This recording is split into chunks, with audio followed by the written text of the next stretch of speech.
After the Horde retreated from the Broken Shore, War Chief Vol'jin was slowly being poisoned by the fell wound he received during the battle. In his final moments, Vol'jin heard whispers from the Loas who had guided him his whole life, and they told him to name Sylvanas as the next War Chief of the Horde. In his dying moments, Vol'jin told the Banshee Queen that it was her who saved the lives of so many Horde warriors, and that she would be the next War Chief of the Horde. The Troll leader then died, and the Forsaken Queen became the leader of the entire Horde. While the Horde declared their new leader, the Alliance held a funeral for the death of theirs. Anduin Wrynn took up the mantle of king after the death of his father, but the young king had doubts about leading.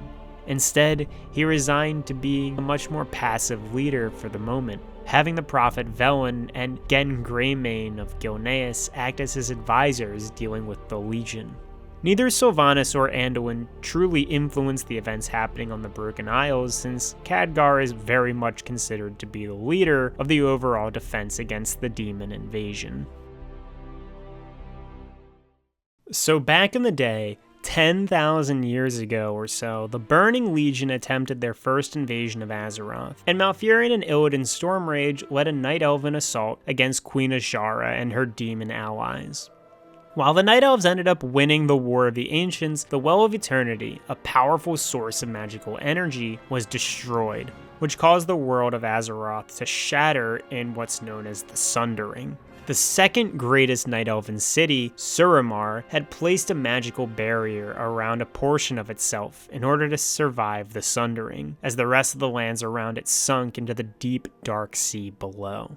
The Highborn of Suramar and their leader, Elisand, were able to make the magical barrier permanent, as they believed the entire rest of the world was destroyed, and that their city was all that remained. Slowly running out of food, the Highborn used the Eye of Aman'Thul to create a power source called the Nightwell. The Nightwell was able to replace the Well of Eternity as a source of magic for the citizens of Suramar, but it also acted as a source of sustenance. The Nightwell was able to be distributed as Arc Wine, which sustained the Suramar population for 10,000 years.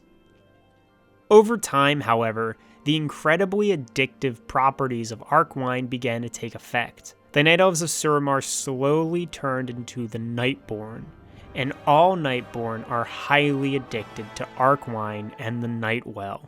The main form of capital punishment in Suramar was to banish those judged into exile, and in exile the Nightborn would suffer from crippling withdrawal since they no longer had access to the Nightwell or Arc Wine, and slowly turn into Nightfallen, and then eventually lose their minds and become withered.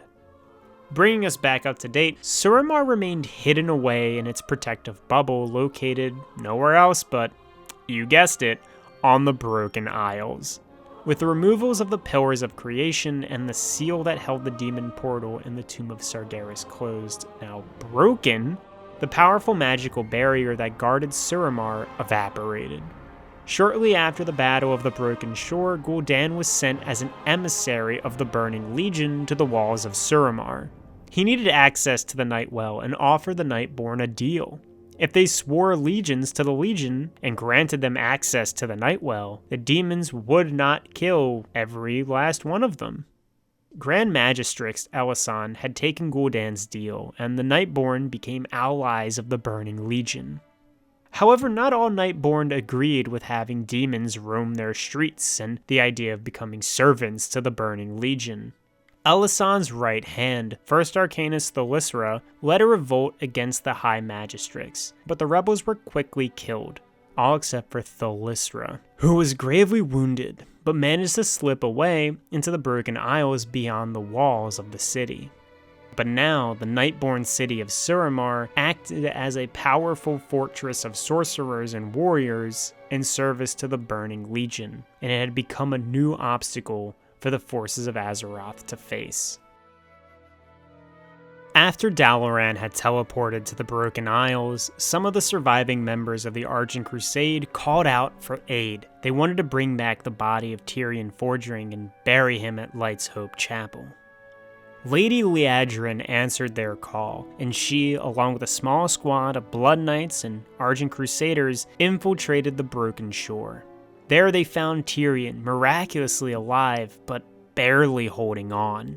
The High Lord was being tortured by the Dreadlord Balnazar. That was until Liadrin sent the demon back to the Twisting Nether.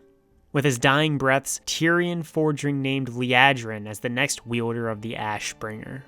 Liadrin then took Tyrion's body back with her to Dalaran, and then helped take it to Light's Hope Chapel.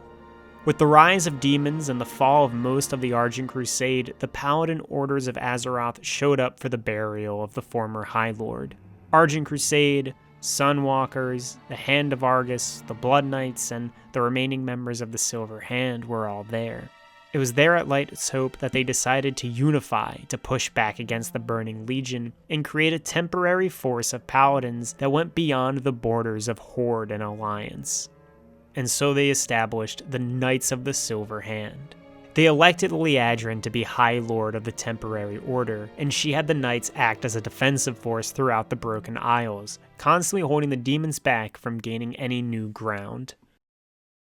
And while that was happening, the Burning Legion had reached far into the lands of Azeroth. Many of the lands in Kalimdor and in the Eastern Kingdoms were under demon attack, so many refugees were fleeing from their burned homes to anywhere that could be considered safe. The Shaman of the Earthen Ring, those who survived the Broken Shore anyway, were evacuating people to an elemental safe haven near the Maelstrom called the Heart of Azeroth. However, the demon lord Gethsoon had tracked the shaman and their charges to this hidden sanctuary. During the battle to hold off the demons, Thrall, leader of the Earthen Ring, was injured, and he dropped his iconic weapon, the Doomhammer, into the maelstrom below. However, with all the shamans there present, they were able to fight back the demons, and with the demon threat currently defeated, Thrall revealed that the elements were no longer as close to him as they once were. After his battle with Garrosh Hellscream back on Draenor, they had closed themselves off from him. Thrall claimed that he was no longer fit to lead the Earthen Ring, or wield the Doomhammer, and so he left to figure out his new destiny. In the meantime, Nabundo and Rhaegar Earthfury set about rallying the remaining shaman they had left.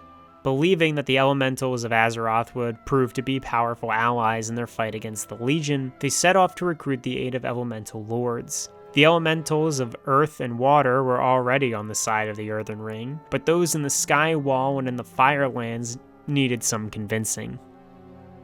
After reclaiming the Doomhammer from the Maelstrom, Rhaegar headed out to the Firelands to resolve the fire elementals' infighting and put a new Fire Lord in charge, one who would aid Azeroth in its fight against the Legion, and Nabundo did the same for the air elementals in the Sky Wall. With the elemental lords now on their side, the Earthen Ring began to fight back against the Burning Legion, mostly dealing with the demons outside of the Broken Isles, as the shamans were now the main defensive force for those on the two major continents. As the forces of Azeroth began to secure footholds in the Broken Isles, more information about the demons was being discovered. The Farstriders, led by Haldoran Brightwing, learned about a demon prison in the Twisting Nether that was currently holding Illyria Windrunner, hero of the Second War and sister of the new war chief of the Horde. Illyria was also sister to Varisa Windrunner, Ranger General of the Silver Covenant. Haldoran wasn't the biggest fan of Sylvanas, but when he heard of the location of the missing hero, he felt obligated to inform at least one Windrunner sibling, and so he called Varisa. Varisa joined up with the Farstriders to launch a rescue mission into the prison world of Niskara. The elves led a quick and quiet stealth mission, sniping and slicing the demon jailers of the prison.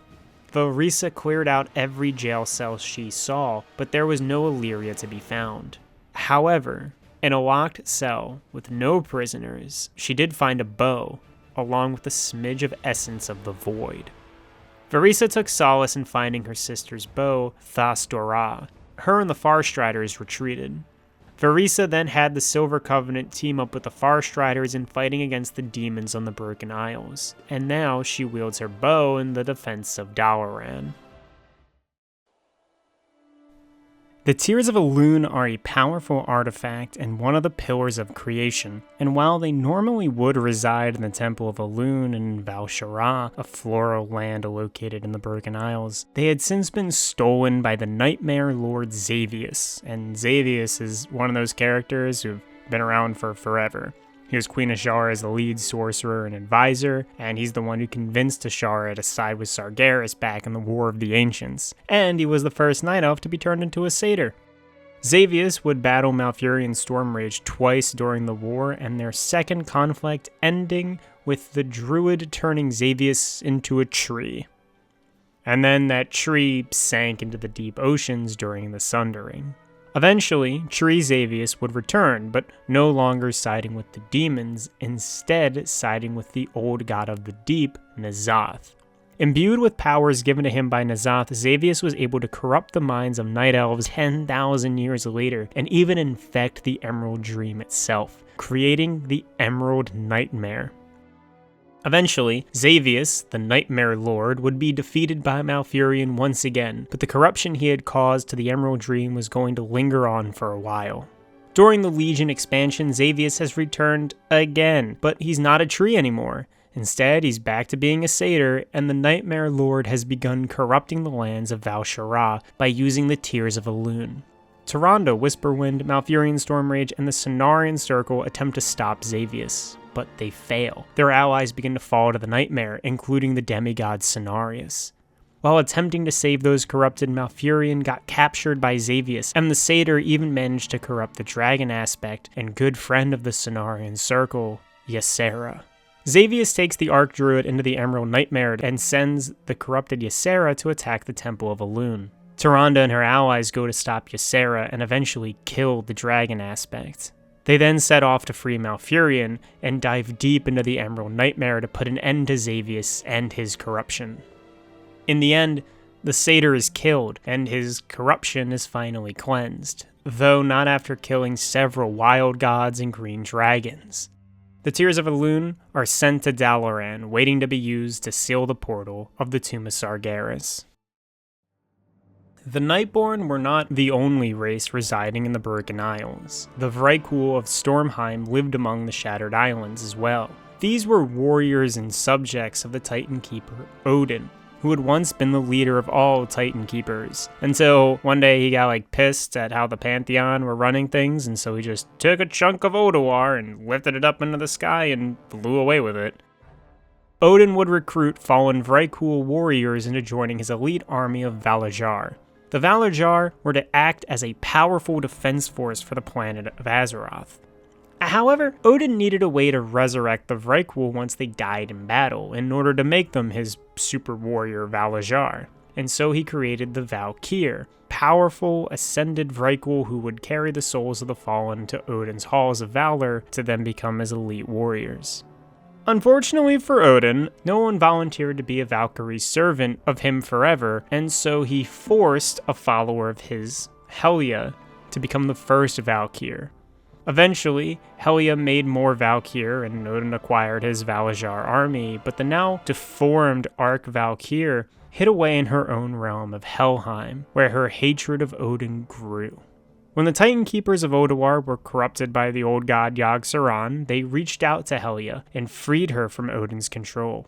In return, she conjured a magical barrier so powerful not even Odin could break it, and she sealed the Titan Keeper and his strongest Val'Jar inside the Halls of Valor.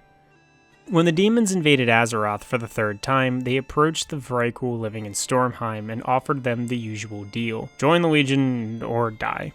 And the Vrykul Lord, God King Skovald, pledged allegiance to the Burning Legion, infusing his clan with fell magic. Skovald and his Fellscorn were tasked with retrieving the Pillar of Creation, the Aegis of Agrimar, from the Halls of Valor. Odin reached out to the heroes of Azeroth, and them, alongside Vrykul loyal to Odin, fought back against the Burning Legion and their allies, eventually killing God King Skovald.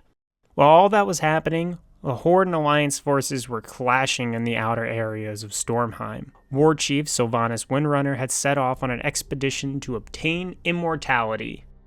Sort of. To summarize a lot of internal turmoil, Sylvanas had died a few times now, and with each death she lost a bit of her old self and also one of her own val'kyr. The war chief was running out of val'kyr to stave off the cold dark that awaited her, and so she ventured off to the birthplace of the morbid angels of death. Gen Greymane was leading a strike force to Stormheim with the express purpose of killing Sylvanas. While the two forces skirmished, Sylvanas made her way into Helheim where she made a deal with Helya. Helya gave Sylvanas a powerful item called the Soul Cage, which would allow Sylvanas to restrain and control Odin's val'kyr. The Banshee attempted to use the Soul Cage on the head val'kyr, but the control process was interrupted by Gen, who managed to fend off the Banshee Queen and destroy the Soul Cage before she could successfully claim the val'kyr as her own. After Sylvanas' plan was foiled and God King Skovald was slain, the champions of Azeroth, under the guidance of Odin, sent a strike force into Helheim to slay Helya, which they accomplished. And with Helya defeated, the magical curse placed upon Odin and his Halls of Valor was lifted. And Odin, as a reward, gifted the champions the Aegis of Agrimar, and he decided to join the fight against the Burning Legion. Back before the Sundering happened, Malfurion's Stormrage and his Night Elf Rebellion weren't the only forces trying to stop Queen Azsuna and her demon portal. Prince Ferandus of Azsuna had acquired the Pillar of Creation, the Tidestone of Golganeth, and plotted to use said Tidestone to destroy the Well of Eternity, and in turn the demon portal. Unfortunately, one of Ferandus' subjects narked on him, and Queen Azsuna responded by unleashing a spirit bomb of arcane magic at the Tidestone, which shattered the Pillar of Creation. The Tidestone's destruction resulted in a shockwave of twisted magic, casting out and covering all the land of Azsuna, wiping out the entire Night Elven population there, but also preventing their spirits from passing on. The citizens of Azsuna are now ghosts, forever trapped in the land they died in. By the time the Legion expansion rolls around, the demons of the Burning Legion attempted to find and rebuild the Tidestone. However, the ghosts of Azsuna weren't so willing to help them. In the chaos, Queen Azsuna had sent 2 Naga lieutenants along with an army to quickly retrieve the Tidestone, while the rest of Azeroth were distracted by the demons. While the Naga were successful in retrieving and even restoring the Tidestone, Prince Ferandus had rallied a few Azeroth champions to his aid and stood in defiance against his former queen and the monsters she commanded. Ferandus and his allies intercepted the Naga before they could take the Tidestone to the depths of the oceans, and he, along with his allies, slew Azshara's lieutenants and retrieved the Tidestone. Ferandus entrusted the Pillar of Creation to the heroes of Azeroth, leaving only 2 left to collect.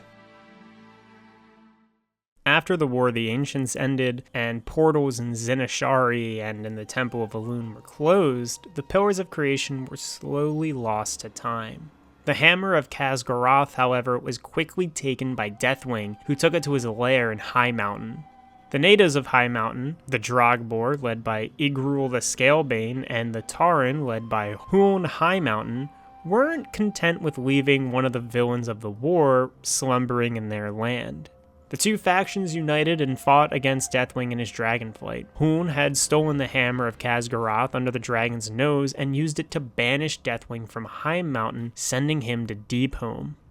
The hammer had then been passed down to Huon's descendants for the next 10,000 years until the Burning Legion invaded the Broken Isles again. The Drogbar Underking, Dar Gruul, had sided with the demons, and in return for their power, he stole the Hammer of Khaz'goroth from the Highmountain Tauren. The heroes of Azeroth aid the Highmountain Tauren with pushing back the demons and Drogbar, and they eventually kill the Underking and retrieve the Hammer of Khaz'goroth. The Highmountain Tauren agreed to lend the hammer to the Azerothian offensive, and also join in the fight to close the demon portal of the Broken Shore. Before the Aegis of Agrimar had been retrieved from the Vrykul in Stormheim, Overlord Varrock Sourfang had been drowning in guilt. He had survived the catastrophe that was the Broken Shore, and once again he had survived a deadly failure of a mission while his comrades had not. In an attempt to regain his honor, Sourfang headed off to the Broken Shore again, to die with honor at the hands of the Legion. His old friend and former head advisor of Orgrimmar, Eitrigg, decided to join the Overlord. 2 old orcs versus an endless army of demons. On their way to the Broken Shore, their wyverns were shot down before they could ever reach it. And Eitrigg had washed up on the shores of the Demon Isle, and there he discovered a group of Vrykul attempting to push farther inland against a never-ending onslaught of demons. The old orc joined them, but in the end, they all perished. After witnessing this brave stand, Odin sent val'kyr to bring the souls of the fallen warriors up to the Halls of Valor. While in the halls, Eitrigg agreed to aid Odin and the Val'Sharah in their fight against the Burning Legion, and as such he was promoted to Battle Master. Eitrigg, having years of experience guiding Blades of the Horde, was able to command the forces of the Val'Sharah effectively enough to deal with the demons while the Aegis of Agrimar was returned to the Halls of Valor. After the Aegis was returned, and the Halls of Valor no longer shackled by Helya's curse, Odin called on Eitrigg for 2 favors. The first was to summon the Titan Keepers of Ulduar, and the second was to recruit a brave warrior of the Horde, who is currently fighting the demons alone on the Broken Shore. Eitrigg traveled down to the Broken Shore to find Saurfang, still alive and still slicing up demons at the Demon Beach. He convinced the Overlord to join him in recruiting the Titan Keepers, with a promise to help Saurfang regain his honor. The 2 orcs returned to the Halls of Valor, where they used the Galar Horn in an attempt to summon the Titan Keepers, but none of them responded. Ulduar had been attacked by the Burning Legion, and the Keepers were struggling to keep them in bay. In response, Eitrigg and Saurfang went to Ulduar to help take down the demon portals inside the Titan City. Once Ulduar was cleared of demonic threats, the Titan Keepers returned to the Halls of Valor alongside the 2 orcs. Now that Odin's Val'Sharah were filled with mighty val'kyr, Vrykul heroes, Titan Keepers, and 2 orc champions, he mustered his forces to aid those of Azeroth and their push against the Legion's strongholds. After the death of Tyrion Forgeling, the Knights of the Ebon Blade decided to aid the living in their fight against the demons. Darion Mograine, leader of the Ebon Blade, remained wary about the new Lich King. Bolvar Fordragon hadn't really communicated with the Death Knights, but they were ever cautious of the power he could impose on them. As some of the Death Knights were sent out to the Broken Isles to help the forces of Azeroth, Darion went to Icecrown to confront the new Lich King. There the 2 brokered a deal. The Lich King would keep the Scourge locked up in Northrend, and he wouldn't take away the will of any Knight of the Ebon Blade. But in exchange, the Knights of the Ebon Blade had to follow his commands willingly during their war against the Burning Legion. Darion accepted, and his first order of business was to assemble a new set of 4 horsemen to lead the fight against the demons. The first of the horsemen that needed to be recruited was Nazgrim, the former Horde general who died during the siege of Orgrimmar. He was a great leader, with honor. Too much, some would say, since he was too honorable to abandon his horrible war chief. Nazgrim's body was buried outside of Orgrimmar, so resurrecting him was an easy task. Next up, though, was Thoris Trollbane, an Alliance hero of the Second War and former king of Stromgarde. Thoris was a mighty warrior, unparalleled even by orcs of his time. However, he was murdered by his own son, who then took control of Stromgarde, and eventually led the kingdom into ruin. Darion and Nazgrim head into the wrecked Stromgarde, kill the son of Trollbane, then resurrect the former king to serve as the second horseman. Third was Sally Whitemane, High Inquisitor of the Scarlet Crusade back when she was still alive. Whitemane was powerful with the light, and she also possessed an iron will that would be needed in the fight against the Legion. Darion and the horsemen went to the Scarlet Monastery and killed the last of the Scarlet Crusaders there, and then resurrected the High Inquisitor as the third horseman. Now the 4th and final horseman was to be their leader, a true champion of the Knights of the Ebon Blade, a leader of great renown, one that both the living and the dead respected beyond anyone else. The Lich King had sent the horsemen and Darion Mograine to Light's Hope Chapel to retrieve the body of Tyrion Forgeling. With many Knights of the Silver Hand at the Broken Shore, and with Lady Liadrin and some of her top paladins off aiding Prophet Velen, Light's Hope was vulnerable. The Death Knights pushed into the chapel and into the secret order hall that laid below it, where Tyrion was buried. Trying not to kill any of their paladin allies, the horsemen got into the sacred tomb where so many heroes of the light were now buried. However, the paladins that resisted them pulled off one final defense measure that summoned the light into the chapel. The light then overpowered the horsemen and burned them severely. In an act of sacrifice, Darian body-blocked the light and used all of his energy to open a death gate out of the chapel and back to Icecrown. The 3 horsemen had got out alive, but Darian had died. The Lich King, bummed that they couldn't get Tyrion, realized that Darian Mograine was the second best option, as he was the best of the Death Knights and a true hero of Azeroth, both in life and in death, and then in death again. And so the Lich King resurrected Darian as the 4th horseman. The 4 horsemen would then lead the Azerothian forces in many assaults against the Legion of the Broken Isles and help them push the demons back. King Taranis Menethil II was king of Lordaeron before his son Arthas murdered him and burned the kingdom to the ground. Arthas wasn't Taranis' only child, though. Taranis had a daughter, Calia Menethil. Before the events of Warcraft 3, Calia had eloped with a soldier sometime before the Scourge had truly invaded Lordaeron. And when the Scourge finally hit, her and her family managed to escape the undead and ended up at Southshore. Eventually, even Southshore was attacked by the Scourge, and in the midst of fleeing the town, Calia was separated from her husband and child. She would spend the next few months hiding from the undead with other human refugees who were stranded in the ruins of their former kingdom. After the end of the Third War, Calia had run into a Forsaken, an undead free of the Lich King's influence. A Forsaken she recognized as Alonzus Fal. Alonzus was the head priest of the Alliance during the Second War, and also the creator of the Paladin Order, the original Knights of the Silver Hand. Fal had recognized Calia as well, and offered to help her out and even teach her the ways of the priest, and the former princess of Lordaeron became his pupil.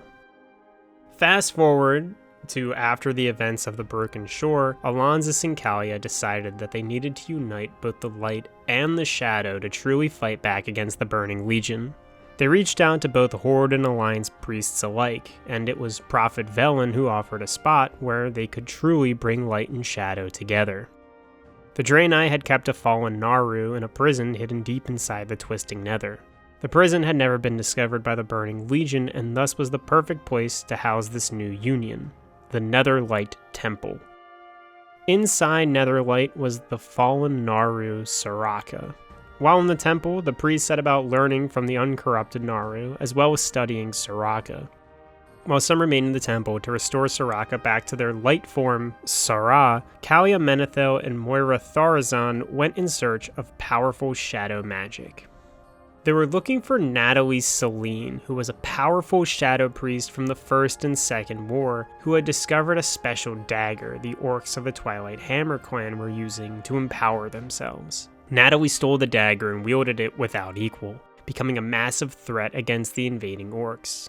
She gained followers, and those followers slowly became a cult.